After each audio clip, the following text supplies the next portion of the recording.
자, 이런 상태에서 교육개혁이 뭐가 돼야 되냐라는데 합의가 만들어질 수가 없어요. 그 세 번째 암초가 뭐냐? 교육부 마피아야. 이것들 진짜 못돼 먹은 것들이에요. 이것들은 꽃놀이 패거든. 왼쪽에는 좌파, 이른바 진보 진영. 오른쪽에는 아무것도 모르는 우파, 배부른 우파 진영. 얼마나 배부른 개들인 줄 아세요? 내가 교육과 운동 해봤잖아. 예, 예. 거기에 교육계 출신들 단체가 있었거든. 단돈 100만 원 안 내. 전체 쓴 돈이 6천만 원이 넘는데. 그 양반들 20명만 모이면 한 달에 받는 연봉이 거의 1억 가까울 사람들인데 수백 명이 모인 단체가 단돈 100만 원도 안 만들어서 줘요. 그래 놓고 반전교조 성향이야. 그러니까 내가 같이 이렇게 이른바 우파 단체라는 사람들하고 일을 해보면 특히 교육계 쪽에 네. 그 교육계 출신들 왜 전교조가 먹었는지 이해가 가. 무슨 말인지 알겠습니다. 왜 전교조가 먹었는지 이해가 가요. 저러니까 전교조가 먹겠구나. 그런 생각이 들어요. 자, 그 다음에 이제 이게 세 번째 암초예요. 학부모가 있죠. 예, 이게 세 번째 교육부 마피아가 그런 데라고. 그러니까 한쪽에는 그런 배부른 돼지들하고 한쪽에는 그 좌파 진보를 놓고서 중간을 이렇게 왔다 갔다 하면서 자기 실속 차리고 있는 거예요. 저게 교육부 장관부터 교육부 전체가 다 그래. 다 인맥이. 그렇습니다. 다 그런 특히 칼라예요. 뭐 다른 예. 한국이 워낙 이렇게 교육 예산도 많고 그러니까 네, 정말 심각합니다. 그 다음에 이제 네 번째가 문제가 뭐냐. 네 번째 암초는 학부모들이 가지고 있는 상반된 요구 조건이야. 네. 그러니까 학부모들이 대한민국이 세계적 경쟁력 없는 그런 고만고만한 사람들로 꽉 차도 돼. 이때까지 대학 차별 다 없애고, 서울대는 그 꼴 보기 싫어. 그 100번, 그 44번 대학교 제일 나쁜 숫자. 그리고 전남대학교, 좋아. 거기 특수한 지역이야. 거기 11번 대학이야. 그 다음에 뭐 경상도, 거긴 좀 뒤로 빼야 돼. 거긴 저기 뭐 38번. 경북대학 38, 경남대학 37. 36, 거긴 숫자가 좀 괜찮네. 거긴 전북대학. 무슨 말인지 아시겠죠? 예. 그러니까 다 그렇게 다 평준화하자. 그리고 애들 다 고만고만하게 길러도 뭐 상관없어. 우리 국제사회에서 뭐 완전히 뭐 삼류 인재만 나와도 상관없어. 만약에 학부모들이 다 그러면 그렇게 하면 돼. 근데 학부모들이 안 그래. 속으로는 내 아이는 아이비급 인재가 돼야 돼. 또 이게 있어. 그러니 어느 장단에 춤을 춰주냐고. 학부모의 열정이 한쪽 얼굴은 절대적 평등이고 다른 한쪽 얼굴은 무한 경쟁이에요. 그렇죠.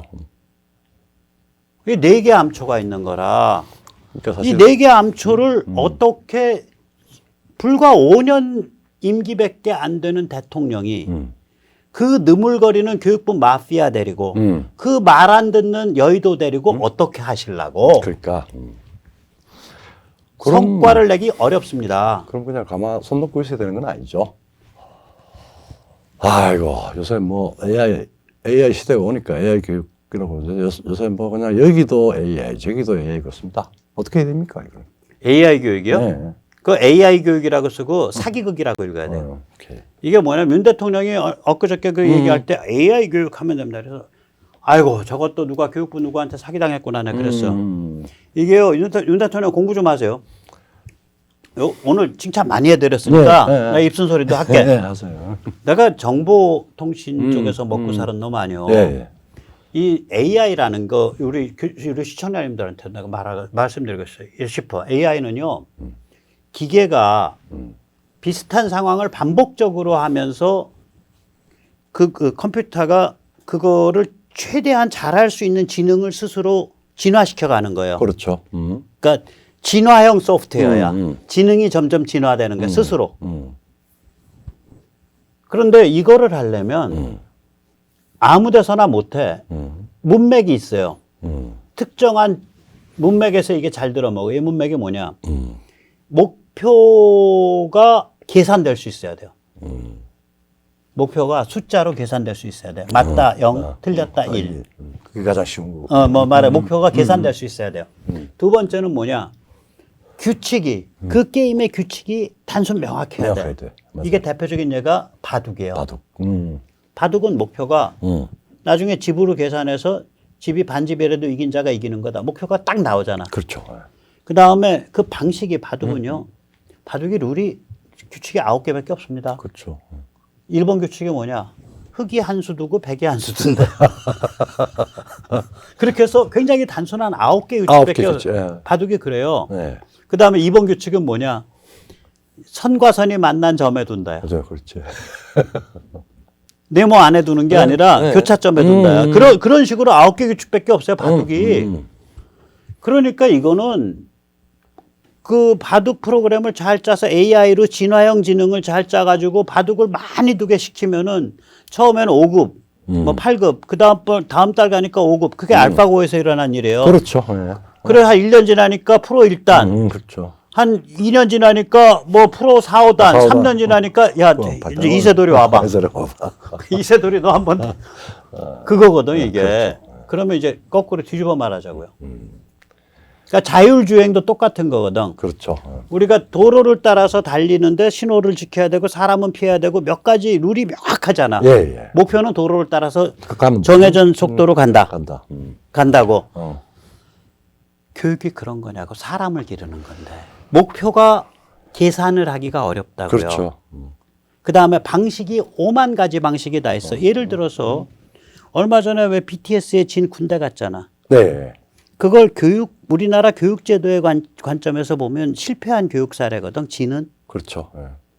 고등학교 중퇴자잖아. 요새 고교 졸업이 거의 의무교육인데. 그래서 이 교육을 AI로 한다? 불가능해요. 하면 안 돼요. 전체주의. 나폴레옹의 전체주의로 그냥 풀빵 찍어내는 거야. 애들 그렇죠. 뇌수를. 그래서 교육을 AI로 해야겠다라고 교육부에서 장관이 주장했다. 차관이 주장했다. 누가 주장했다. 사상 검증해 봐야 됩니다. 저는 그렇죠. 그렇게 생각합니다. 그렇다고 참 이게 그냥 손을 그러니까 AI에 대한 어떤 종류의 교육 그러니까 정보 기반. 기술을 AI를 그러니까 교육의 정보 기술을 사용해야겠다 많이 거기까지는 맞는 말이야. 네. 근데 AI는 아니다라는 거지. 그러면 뭐 아무것도 안 해야 된다는 이야기는 아니죠. AI 문명에 대한 그부터 시작해서 여러 가지가 있을 것 같은데. 이제 AI는 일단 잊어버리고 기본적인 거를 할 게 있어야 돼요. 기본적인 걸 충실하게 해야 돼요. 예를 들어서 교육개혁은 지금 가시적인 거 못해. 지금 아까 4개의 암초, 무시무시한 암초가 있다고요. 그러면 10년 후에 그게 어떤 내용일지 몰라도 그 10년 후에 교육개혁을 하기 위한 기초적인 거를 닦아놓을 수가 있어요. 그러니까 우리가 왜 건물을 짓기 전에 정지 작업을 먼저 하고 그렇죠. 그 다음에 기초공사, 지하실 공사, 지하에 기초공사 하고 그 다음에 골조 올리고 그 다음에 건물 외벽까지 싹 올리고 그 다음에 내장하고 이런 순서가 있잖아. 순서가 있죠. 네. 그래서 웬만한 아파트 단지 하나 짓는데 3년, 4년씩 걸리잖아. 그렇죠. 그럼 이건 아파트 단지보다 더 중요한 일이잖아. 그렇죠. 네. 그러니까 이게 10년 후에나 사람들한테 그 건물로 뻣뻣한 건물에 외관을 지을 정도의 그림이 나올 거예요. 그럼 네. 그 전에 기초공사가 있다고 혹은 정지 작업이 있다고 그거를 해야 된다고. 그 기본적인 정비 작업 좀 더 자세히 구체적으로 좀 얘기를 안 될까요? 그거 좀 스페시파이 해야 될 것 같은데. 뭐 예를 들면 들리는 소문에 내신 비중을 높인다는데 이거는 공산당식 교육이에요. 그렇죠. 교육기관인 대학이 학생 선발권을 많이 가져야 돼요. 그러니까 그렇죠. 정시 비중을 높여줘야 그렇죠. 돼요. 네. 대학이 어떤 학생을 어떻게 뽑을지 대학의 권한을 늘려줘야 돼요. 이 내신을 얼마 반영해라. 수시를 얼마 비중으로 해라. 이건 교육부 마피아의 마피아 게임이야. 네. 이거 집어쳐야 되고요. 고등학교, 네. 심지어 중학교까지도 자율성을 높여줘야 돼요. 그렇죠. 그래서 교육기관의 자율성을 높이자는 데 대해서는 많이들 극악스럽게 반대를 못해요. 그건 윈윈하는 경쟁을 할 수가 어차피 있죠. 대한민국 사람들은 본능적으로 경쟁을 좋아하고 경쟁을 좋아해요. 여기서 잘하고. 네, 잘하고. 그러니까 경쟁의 조건을 교육기관별로 자율성을 많이 부여해서 경쟁의 조건을 다원화시켜 주는 게 그렇죠. 좋아요. 그거 하나. 네. 자, 그러면은 저 정도의 어떤 기본적인 조건, 그러니까 뭐 일종의 기초에 해당하는 것들을 쭉쭉 만들고 그 청의를 봐서 순차적으로 접근을 한다고 생각을 하고. 그러니까 윤 정부 때는 기초만 깔아도 다행이다라는 거야. 그렇죠. 지금 워낙 막 엉망진창이 돼 있어. 네. 그래도 뭐 한 10년 후에 교육개혁 그 정비 작업에 하는데 몇 가지 또 이제 아까 이야기했듯이 어떤 제도적인 요소도 있지만 그 교육이 무엇인가라고 하는 아주 근본적인 정신적인 그렇죠. 의식 정신의 요소가 있죠. 우리가 이제 아까 말씀드렸지만 그 아까 제가 그 암초 중에 두 번째가 우리 정신 문화 역사 해석 이런 게 다 망가져 있다. 네. 그 심지어 박정희 정부 때부터 시작해서 이게 오염이 시작된 거다. 그때 박정희 정부 때는 필요해서 그렇게 독을 먹은 거야. 그렇죠. 근데 잘 살게 됐으면 그 독을 걷어찼어야 될 거 아니야. 그러니까 더 심해졌다고. 그래서 이제 이게 이제 역사 등 기초 컨텐츠를 바로 잡는 걸 해야 돼요. 네. 예를 들어서 다른 얘기 하나 들어드릴게요. 우리가 방역에 꽤 성공한 나라예요. 예. 코로나 방역. 그런데 저기 한번 우리 저기 그 마스크 한참 부족했을 때 어느 약국에서 마스크 하나 앱에서 뒤졌죠. 예. 그죠? 예. 그러면은 그 앱은 그때 보면 마스크 앱이 뭐 한 100개, 50개 있었죠. 예. 그러면 그 100개 업체가 다 약국마다 다 연락하는 체제를 갖고 있었을까? 아니. 그러면 어딘가에는 예. 그 기초 컨텐츠가 있었겠죠. 약국에 지금 몇 개가 팔렸고 몇 개가 남았고 몇 개가 있다라는 기초 컨텐츠가 있겠죠. 어딘가에는. 일종의 플랫폼이 있었겠죠. 플랫폼이 아니라 기초 컨텐츠. 기초 컨텐츠. 그 온라인에서 돌아가는 온라인에서. 데이터베이스가 있었어. 그건 누가 갖고 있었을까? 보건복지부가 갖고 있어요. 보건복지부가 급해지니까 공무원들이 잘한 거예요. 보건복지부가 그 중앙에 데이터베이스를 놓고 그걸 유지하면서 업체들 보고는 여기 연결해서 서비스해. 서비스해. 그러니까 수도 없이 많은 마스크 앱이 나왔다고. 똑같죠. 내가 예를 들어서 내가 백신을 맞으려고 그래. 백신을 맞으려고 그러는데 어느 병원에 예약해야 될지, 어느 병원이 백신 놓는 병원이고 어느 병원이 백신 안 놓는 병원인지, 어느 병원에 뭐 그 노쇼가 있고 어느 병원에 노쇼가 없는지 그거를 앱으로 다 확인할 수 있었잖아 그때. 우리는 뭐 거의 일본 모든 사람들이 그게 이제 그 앱으로 다 아닌 거다 그쵸, 확인하고 그러면 하는 게 일상화가 돼 있죠. 이제. 그때 그 앱이 종류가 여러 개였거든. 네. 그것도 마찬가지예요. 그러면 그 앱 업체 하나하나가 다 전국에 있는 수천 개, 수만 개의 병원을 다 체크하고 있었을까? 아니야. 그러면 그거는 중앙에 데이터베이스가 있었어요. 기초 컨텐츠가.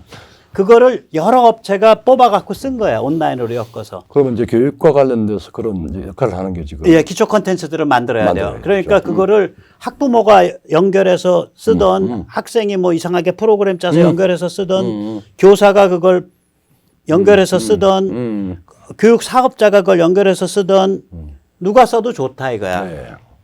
그런 공짜다 이거야. 여기에서 이 기초 컨텐츠는. 그게 뭐 국어 교육에 대한 거, 영어 교육에 대한 거, 이거는 AI가 아니에요. 아니죠. 예.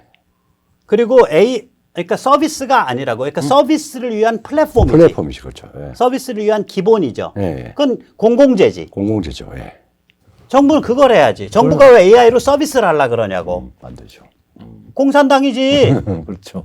그러니까 윤석열 대통령이 속은 거라니까 교육부 마피아한테. 그러니까 이 양반이 그게 뭔지 모르니까. 저기 뭐야 반풍수 선무당이죠. 그게 그렇게 되는 거지. 그렇게 그 신뢰를 하니까 네. 교육부 마피아들이 그 소리를 하니까 점잖은 사람들이 저런 얘기하면 맞겠거니 하고 생각을 쉽게 한 거라고 이게. 굉장히 그 정확성이 필요한 요소인데. 예를 들면 이런 거예요. 그냥 간단하게 얘기해서 예를 들어서 요새 뭐 나이 든 사람도 그렇지만 젊은 애들 특히 요새는 백과사전 전부 나무위키나 뭐 위키백과 보잖아.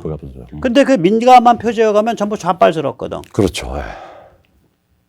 그러면 그거를 갈아엎을 수 있는 민감한 표제어에 대한 기초 컨텐츠 데이터베이스를 정부가 운영해 준다면 그게 저기 미국 같은 경우에 저기 위키 그 백과를 만드는데 위키피디아. 네. 그게 굉장히 그 광고 아니 거기도 왼쪽 성향인데 네, 예. 워낙에 수준이 높아서 그렇게 막무가내 왼쪽이 아니에요. 예, 그리고 예. 거기가 1년에 한 6천억 써요. 근데 내가 지금 궁금했던 거는 그겁니다. 네, 그건 6천억을 정부 아니에요. 정부가 아니고. 정부가 아니고 미국은 기부 문화가 있잖아요. 오케이. 그러니까 여기는 그런 기부 문화가 약하니까 기초 컨텐츠를 만들어 놓고 이 기초 컨텐츠를 네가 위키 꾸밀 놈들은 다 갖고 가. 아, 그렇지. 위키는 또 안 해. 음. 이건 정부 버전의 기초 콘텐츠야. 음.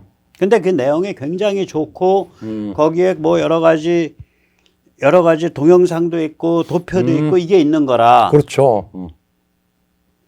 그거 가져와서 그걸 갖고 와서 그걸 뭐 위키 백과에 올리던 뭐 나무 위키에 올리던 내 블로그에 올리던 그 네 마음대로 내 트위터에 올리던 내 페이스북에 올리던 내 인스타그램에 올리던 마음대로 해라 이거야.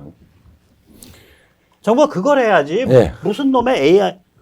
아니 교육부가 지금 학원 원장이야? 나 참 그거 보고서 아유. 그러니까 왜 윤석열 대통령 그 사기당한 거라니까. 그런 좀 그 우리 저기 뭐 계몽주의 전야에 백과전수파 뭐 있었잖아요. 뭐 그때 비슷하게 사실은 문명의 척도는 백과사전 그런 거죠. 그러니까 그런 거요. 예. 만들어야 예. 그 기초 콘텐츠. 내가 그렇죠. 기초 콘텐츠. 왜냐면 데이터베이스라 그러면 너무 기술적인 얘기가 돼서 그렇죠. 기초 콘텐츠죠. 공용 콘텐츠. 음. 공공 콘텐츠. 예, 그렇죠. 예. 공공 콘텐츠예요. 네. 공공 콘텐츠 맞다. 퍼블릭 콘텐츠다. 퍼블릭 콘텐츠. 공공 콘텐츠를 만들어야 된다. 예, 공공 교양 콘텐츠죠. 네. 자, 그래서 제가 이제 오히려 우리 조 교수님께 너무 내가 많이 떠들어서 여쭤보고 싶어. 자, 이런 관점을 가진다면 네. 윤석열 대통령에게 뭐 마지막으로 어떤 충고를 좀 하시고 싶으십니까? 한마디로 이제까지 그 성공 레시피 그냥 밀고 나가십시오. 그래서 특히 교육계에 대해서는 성급하게 가시적 성과를 거두겠다고 덤비지 말았으면 좋겠습니다. 잘못하면은 이건 엄청난 타격을 입고 그 괴물 넷한세 씹혀 먹힌다니까. 그렇죠. 예. 그러니까 뭐 네, 부지불식간에 네, 그게 포획돼 강해요. 버립니다. 그래서 아직까지 이 교육 문제에 대해서 어떤 가시적인 욕심을 부리면은 결과는 안 좋습니다. 그러니까 이거는 기초 닦고 그 다음에 공공 콘텐츠 늘려주고 하는 아주 중요한 자율성 높이고 공공 콘텐츠 높여주고. 예. 교육은 그렇게 하고 네. 성공한 레시피 가지고 그냥 계속 밀어붙여라. 그렇죠. 그럼 그 성공 레시피가 뭐냐 이제 이거죠. 제일 첫 번째가 외교안보 국방은 이건 뭐 성공 이상입니다. 130%는 101점. 101점. 난 짜. 101점. 1점 내가 보너스. 오케이. 그다음에 그거 그대로 밀고 나가면 된다. 경제위기 관리 90점 됩니다. 99점. 좀 더 쓰라니까. 아니야. 근데 왜냐면은 이거 워낙 그 체감하는 민생은 그러니까 체감하는 민초는 어렵지만 우리는 마음대로 점수 주잖아. 그렇지. 오케이. 오늘 야단도 많이 쳤는데. 95점 합시다. 95점 오케이.